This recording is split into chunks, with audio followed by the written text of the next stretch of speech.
गांव में जो ये धरना लगा हुआ है, और यहाँ पे धरना पे इनको समर्थन देने के लिए खंडाला से बहन जी पहुँची है, फुटकल से बहन जी पहुँची हैं। हम इनसे बात करेंगे। बहन जी नमस्कार। बहन जी पहले तो अपना नाम और पूरा पद जो आपका है इसमें।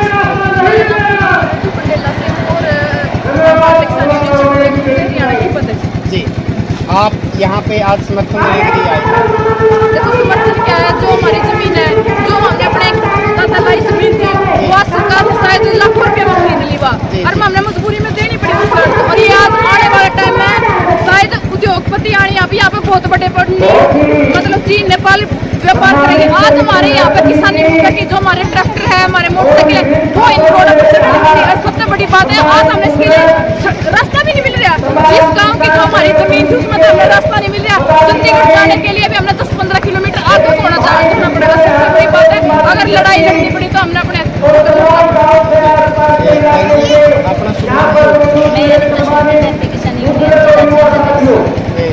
आप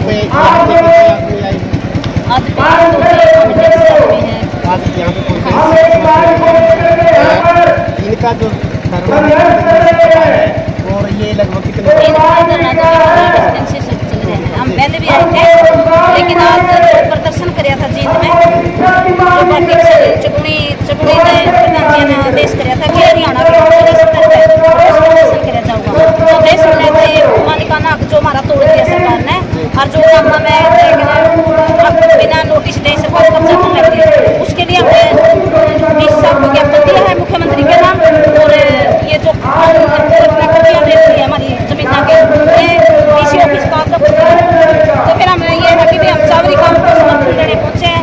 ये कह रहे कि इस वक्त में किसानों के ना तो ट्रैक्टर ना मोटरसाइकिल ना तक चढ़ेंगे।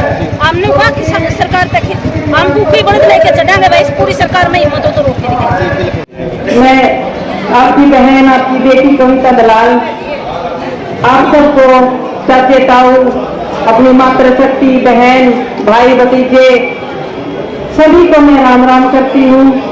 और जैसे कि प्रियंका बहन ने बताया कि मैं भारत की पहली महिला होने का मुझे सौभाग्य मिला, जो WWE जो मर्दों की कुश्ती मानी जाती है, बड़ी उठापटक जिसमें होती है, उसमें मुझे जाने का मौका मिला, अपने देश का प्रतिनिधित्व करने का मौका मिला। और खुशी की बात यह हुई कि मैं अमेरिका में जाकर भी अपने देश की संस्कृति को लेकर गई। वहां पे फूल तलवार पहन के मैंने कुश्ती की, जिसे पूरे देशवासियों ने बहुत प्यार दिया, मान सम्मान दिया। और राष्ट्रपति जी ने भी मुझे बुला के फर्स्ट लेडी का अवार्ड भी दिया, जो पूरे देश के लिए गर्व का माहौल था। और आज भी वो खुशी महसूस होती है कि हमारे देश की बेटा बेटी आज न रानी लक्ष्मीबाई से कम है और न हमारा बेटा कोई भगत सिंह से कम है। लेकिन बड़ी हैरानी की बात होती है कि आज जब मैं देखती हूँ कि हमारा किसान जवान, हमारी बहू बेटियां इस तरीके से लड़ाई लड़ रही हैं, रोड पे बैठी हैं, हमारे युवा जो बेरोजगार होकर दर दर की ठोकरें खा रहे हैं, कितने मजबूर हो चुके हैं हम लोग। और ये हालत हमारी इन मौजूदा सरकारों में, इनकी नई नई नीतियों में, जो आज हम दो रोटी के लाले पड़ गए हैं, मजबूर हो गए हैं।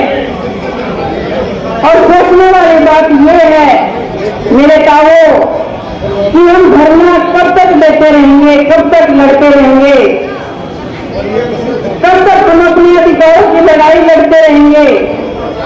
कहीं न कहीं गलती तो हम लोगों ने की है, हमसे कोई ऐसा गलत फैसला हो गया है, कोई ऐसी गलत सरकार चुन ली हम लोगों ने, जिसका नतीजा हम लोग आज भुगत रहे हैं। आप किसी भी क्षेत्र में देख लो या इसी तरह हम लोग बैठे रहेंगे, मेरी समझ में तो एक ही हल आता है, जब भी हम गहन विचार करते हैं कि जब भी हमें मौका मिले हम इस सरकार को ये बता दें कि इस देश में लोकतंत्र है और यहाँ पर जनता का राज चलता है, यहाँ पे तानाशाही नहीं चलेगी। उन्होंने तानाशाही जताने की कोशिश की तो हमारे किसानों ने दिल्ली में बता दिया उनको। वो आजमा आजमा के देख रहे हैं हम लोगों को, बार बार हमारे ऊपर जो ये थोप रहे हैं नीतियां, ये आजमा रहे हैं हम लोगों को। लेकिन अब हमारा देश जागरूक हो चुका है, हमारे किसान, हमारे जवान जागरूक हो चुके हैं। और इसका सबूत यहाँ पर आप सब जो अपना कीमती समय, अपना कीमती वक्त देकर यहाँ पर बैठे हैं, इकट्ठे हुए हैं, इसका मतलब है कि हमारा देश का जो किसान है वो जागरूक हो चुका है, वो लड़ने के लिए तैयार है। और इस सरकार को हमारी बातें सुननी पड़ेंगी, माननी पड़ेंगी। और ये एहसास उनको हो भी चुका है। और जब हम एक साथ मिलकर लड़ेंगे तो सरकार को झुकना भी पड़ेगा।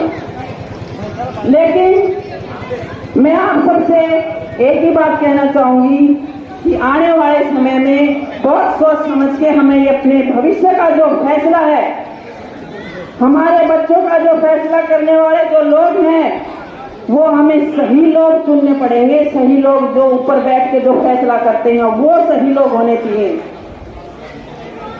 हम खड़े हैं गाँव चापड़ी में धरने पे। हमने आपको पहले भी तस्वीरें दिखाई थी।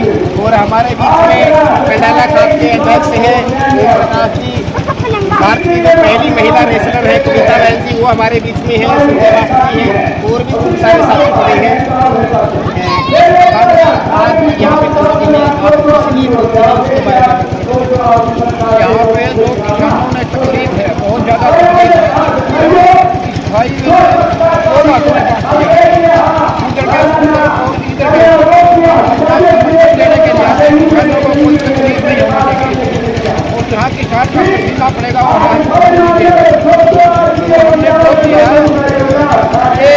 या तो देश तक इसका समाधान सरकार करे और नहीं तो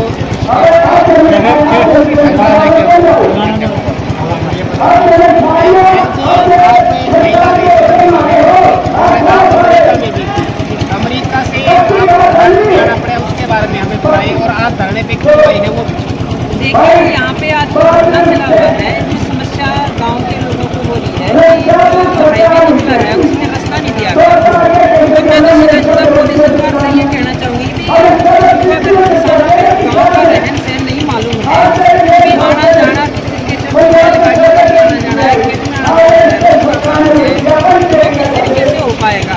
या तो दे दो कि हाईवे से उड़ के चले जाए अपने खेत में, या फिर उनको पता ही नहीं है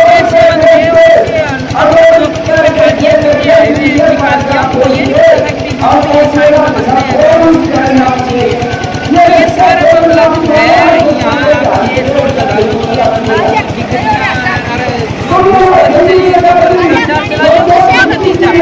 पढ़े लिखा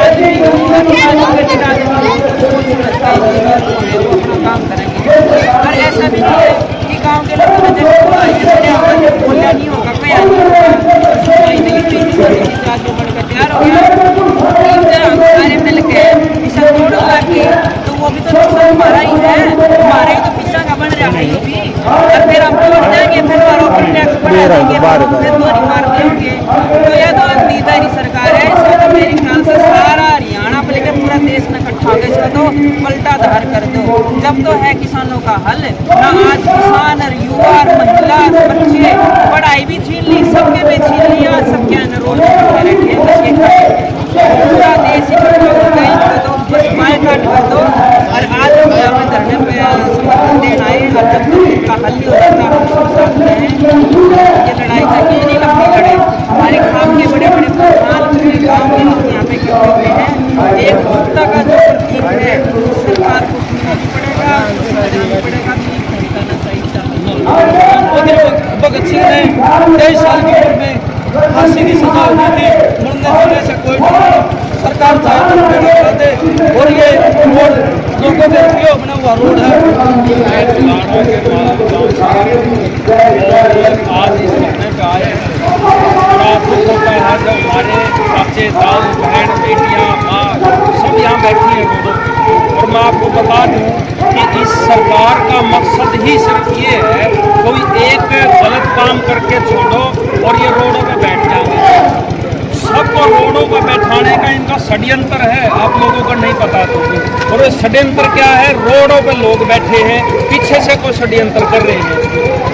यहाँ आज हम बैठे हैं ना कि छोटे से कांड के लिए, पीछे बहुत बड़ा खेल चल रहा है सरकार का। आने वाले 6 महीने में उसका पता चलेगा हमें।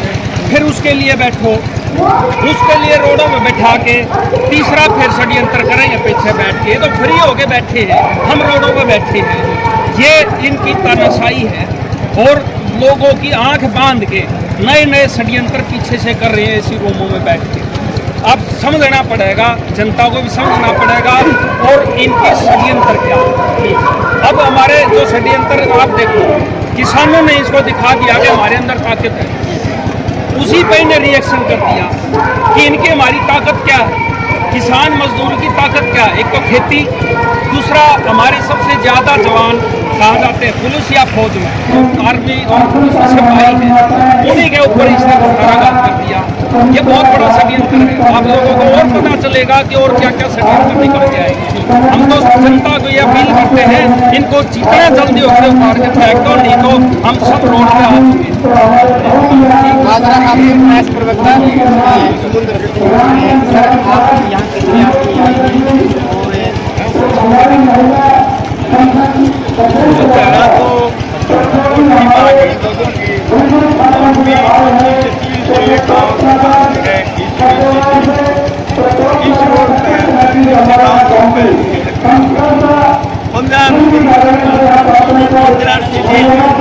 और 15 मार्च 2015 का नक्शा में है और स्टैंड भी नक्शा में है।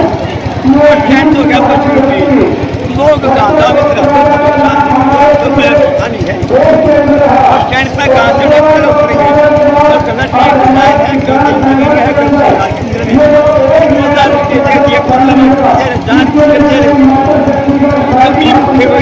चुनावी नायक है, आक्रोश लोगों को, क्रोध लोगों को। हम तो सरकार प्रशासन से मांग करें, माजरा खाती होंगे पूरा समझते हैं और जब तक मांग इनकी ना होगी हम ऐसे आते रहेंगे, दलों के साथ आते रहेंगे। इनकी मांग पूरी कर उसका जो 2 नंबर दाने खेत में उठा लीजिए, सीम लगे हैं तो दाने अच्छा बढ़िए कम दाना हमने खेत में है तो फिर 20 होकर जाना पड़ेगा 15 किलो या 26 होकर जाना पड़ेगा 25 क्या को होकर जाना पड़ेगा। अपने खेत में जाएगा एक्सरसाइज, इसका खर्च का खेत क्या जानकर नहीं पशु पीछे का रस्ते क्यों होते क्या नहीं पहुँचे